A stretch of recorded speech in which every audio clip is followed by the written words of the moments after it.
What's going on, everybody? Deutschbag here, and today we're going to be adding some bass shakers to our sim rig. Adding bass shakers to your sim rig can be kind of expensive, especially if you go with something like a butt kicker, which is pretty mainstream for sim racing, but again, very expensive for somebody who's just starting out or somebody who isn't sure if that's the route they want to go. So what we're going to be doing today is we're going to be installing these tactile transducers, otherwise known as bass shakers, and that'll give us kind of the same effect as a butt kicker. So let's go over the list of parts and tools that we're going to need for this. As far as the tools go, you don't really need a whole lot. You'll need a scissors, a wire cutter, soldering iron, solder, and a heat gun.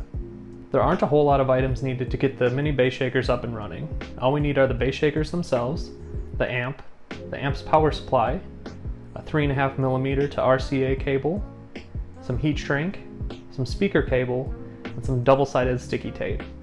Now, the sticky tape that I have here is the automotive style sticky tape, and it holds a little bit better than the foamy stuff. It also gives you a better contact for the bass shakers. I tested both, and so far that's the one that I like best. Alright, so the first thing that we need to do is get our bass shaker out of the box here.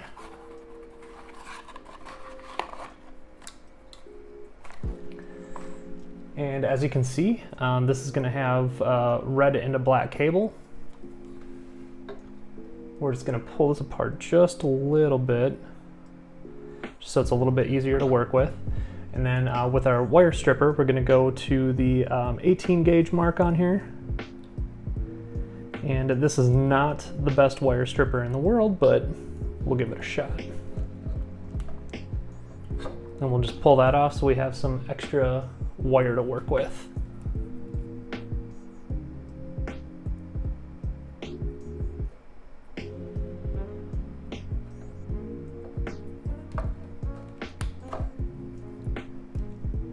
Just like that. I've got my speaker wire here, and I've already split it a little bit at the ends just to make it easier to work with. And we need to strip this down. This is the 14 gauge wire. So we'll put that on there, give it a couple of twists just to get that off.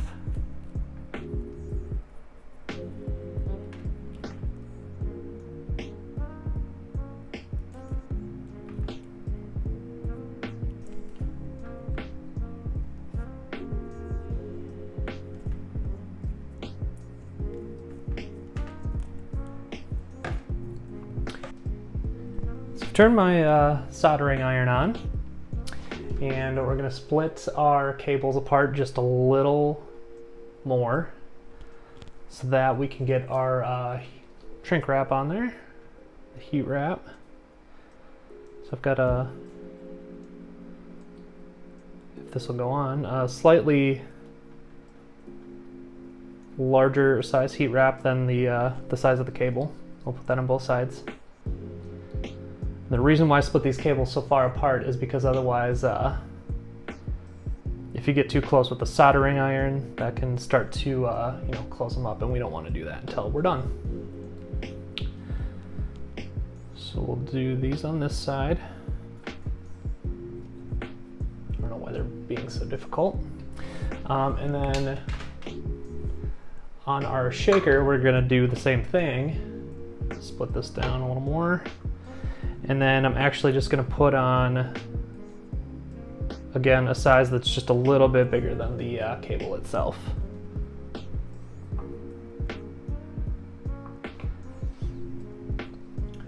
Soldering iron is on and ready to go. So now I'm going to take my cable, my speaker cable that is, and I'm just going to fray this back out a little bit. The only reason I tightened it up was so that I could get the shrink wrap on there. And now we're going to solder these together. Disclaimer, like I have in all of my videos, I'm not the greatest at soldering, so hopefully you're better at it than I am. But we'll get the result we're looking for. So let's give this a shot. Now this, I'm not going to be able to fray out because it does have a little bit of solder on the end of it, so I'm going to try and twist it together like this and we'll just see if it works.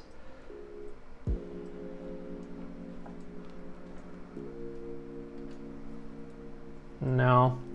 Okay, so what we'll do then is we're going to strip this down just a little bit more to get the solder off of the end, and then we should be able to twist these together like that. Okay, the ends are stripped up a little bit more. You can see it's a little bit frayed on the end. So now let's go ahead and just kind of mash these in together here and then give them a twist. There we go. It's at least got a little bit of grip now, which is what we were looking for. Just get that wire out of the way. And then try to support this cable on my lap here. So again, I'm not great at soldering, but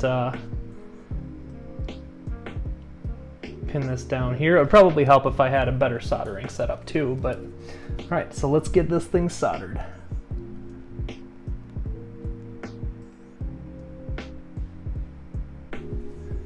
Might not be the prettiest, but it still holds.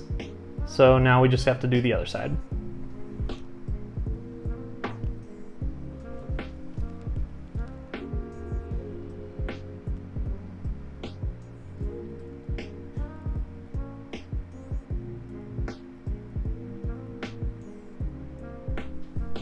Everything is soldered, and now we're just going to make sure that we cover up those exposed wires.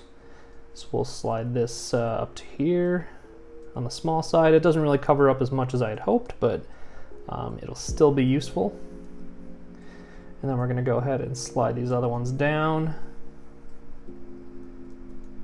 These are a little bit harder to slide.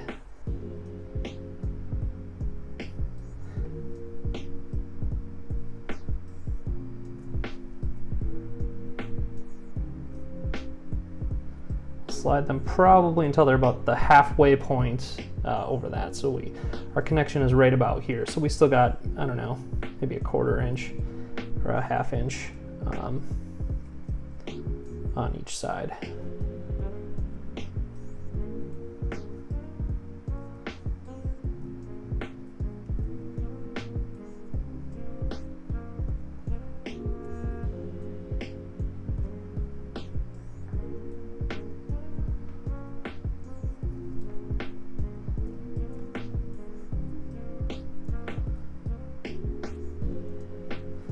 Okay.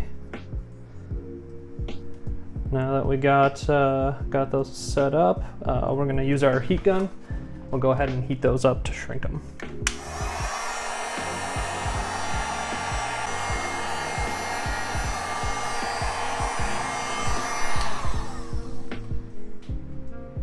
So now we need to put our sticky tape on the back, and to do that, we're just going to fill up this backspace here with the sticky tape. So I'm just cutting off, this is probably about 2 inches. And I'll put it just in the middle here on this side. I'm not going to stick it down all the way yet. I'll show you why in just a sec.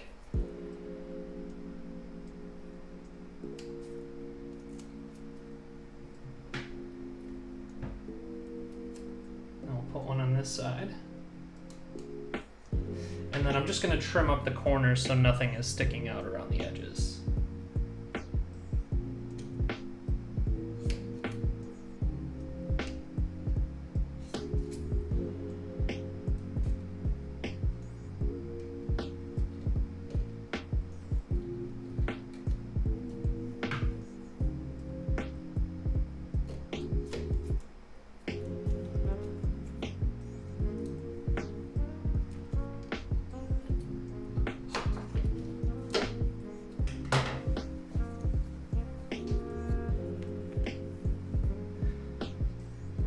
Just like that, and then we'll stick it down all the way.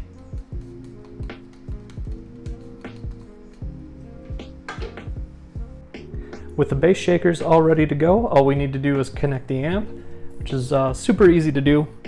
All we have to do is take our amp, and on the back we've got a power supply which we'll plug in, and then the RCA to 3.5 millimeter. Plug that in.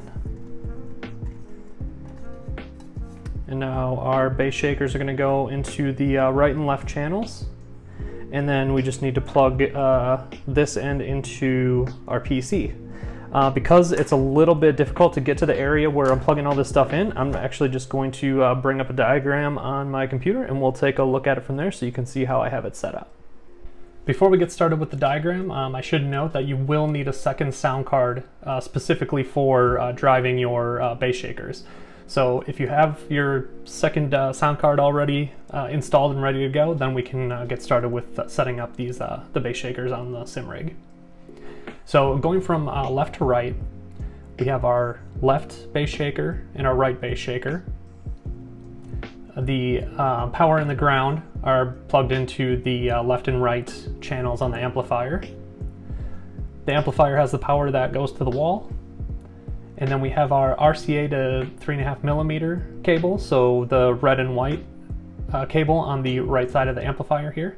And that's going to go into our front out on the sound card. And the reason that I chose the front out is because these are going to be the bass shakers for the front of the sim rig.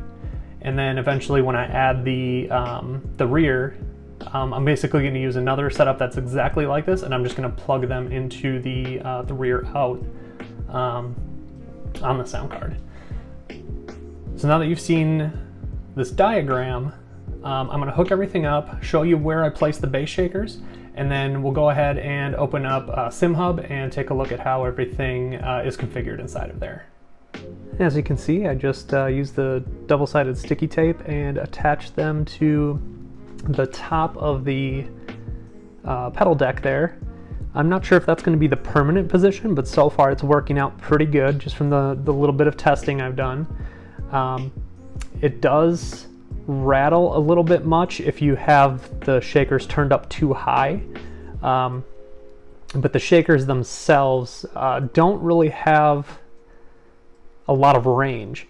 So once you start turning them up anyway, they kind of start to bottom out and sound crappy. So for now, I'm just going to leave it like this, and then maybe at another time I'll move them to another location on the pedal deck, or maybe even attach them directly to the rig if I can find a good enough spot for them. So the last piece of setting all of this up is to download Simhub. It's a free download, and it does a bunch of cool things that I'm not going to get into right now, but I'll specifically show you where to go for the bass shaker setup. So we'll go down here to where it says Shake It Bass Shakers. And I already have it configured, but if you go, you probably will start off on this page right here. If you go over to Sound Output and then find the audio device that you want to use, so whatever sound card you're plugged into, and you should be able to expand it just so you can see. I have mine set to corners right now because I do plan to have the front left, front right, rear left, rear right. But this is the box that you need right here. So you just enable it, and then you can go check these out. So I have them configured right now, so I don't know if you'll be able to hear this, but so that is the left and the right, and they are working, and left is left and right is right. So that's good. And then in the effects profile, this is where you can start to make a bunch of changes. You can enable all of these different effects. You can create custom effects, and this is just going to require a lot of playing around to to see what works best for your configuration. Right now I have road impacts, rumble, vibration, and speed, it looks like, and I think that's it.